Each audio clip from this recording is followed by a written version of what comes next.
बिस्मिल्लाहिर्रहमानिर्रहीम। अस्सलाम वालेकुम प्यारे दोस्तों, कैसे हो आप? उम्मीद है कि आप सब ठीक होंगे और खैरियत से होंगे। मैं हूं अख्तियार अली और आप देख रहे हैं मेरा यूट्यूब चैनल अख्तियार अली टीवी। मेरे इस यूट्यूब चैनल अख्तियार अली टीवी को सब्सक्राइब करें और बेल आइकन को ज़रूर प्रेस करें ताकि हमारे आने वाली वीडियो की नोटिफिकेशन आपको बर वक्त पहुँचती रहे।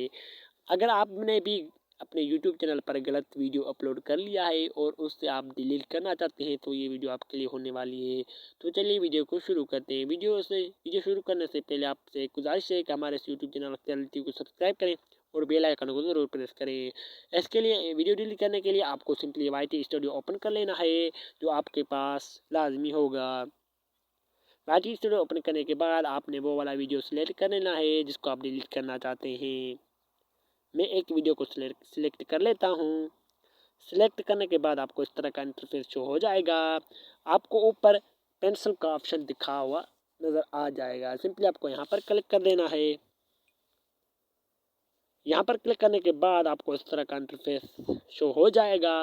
अब आपको यहाँ पर लिखा हुआ नज़र आएगा एडवांस सेटिंग। सिंपली आपको यहाँ पर क्लिक कर देना है। यहाँ पर क्लिक करने के बाद आपको यहाँ पर सबसे नीचे लिखा हुआ नज़र आएगा डिलीट फ्रॉम यूट्यूब। सिंपली आपको यहाँ पर क्लिक कर देना है। यहाँ पर क्लिक करने के बाद आपको ओके पर क्लिक कर देना है। ओके पर क्लिक करने के बाद आप देखिए कि हमारा जो वीडियो है वो डिलीट हो चुका है। अब हम यूट्यूब पर जाके देखते हैं कि हमारा वीडियो डिलीट हुआ है कि नहीं हुआ। मैं सिंपली यूट्यूब ओपन कर लेता हूँ और अपने चैनल में चले जाता हूँ। यहाँ पर आप देख सकते हैं कि मेरा जो वीडियो है वो डिलीट हो चुका है। तो वीडियो कैसा लगा, वीडियो को लाइक कर दें और मेरे इस यूट्यूब चैनल अख्तियार अली टीवी को सब्सक्राइब कर दें। वीडियो देखने का शुक्रिया। अपना ख्याल रखिएगा। अल्लाह हाफिज़।